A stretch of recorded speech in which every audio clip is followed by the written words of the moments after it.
咱台湾队摕到冠军，实在是有够公平。所以讲，总统府甲文化总会就比较迎接奥运英雄的模式，举办棒球英雄台湾上勇大游行。稍等的下晡3:20，就会对22北公园附近起行，一路接受民众的欢呼，行到总统府参加英雄 party。 这有民众是对透早6点半就升起游行的路线占位，希望会当亲目睭看到家己支持的球员。 世界12强棒球赛，咱台湾队得到冠军，也啦文化总会这摆咧也要举办这个英雄大游行来庆祝。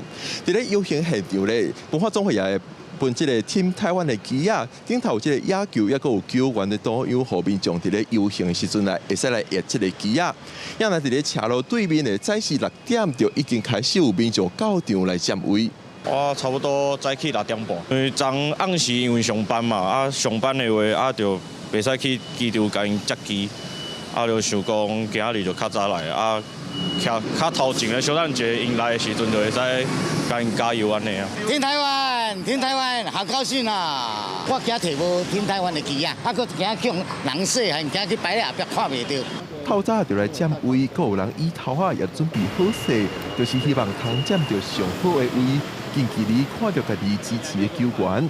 今仔开线这块应援物品也拢穿好势。就在北风啊！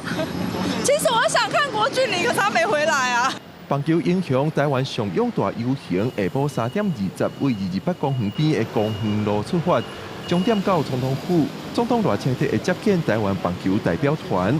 文化总会为8、6中昼知影台湾队通晋级金牌战开始，用不到72点钟的时间，甲游行准备好势。拜6的时阵，确定讲这个美国赢嘛，咱有机会会使拍这个金牌战嘛。伫个72点钟内面吼，来规划这个大游行，还有这个总统的这个接见甲英雄派对。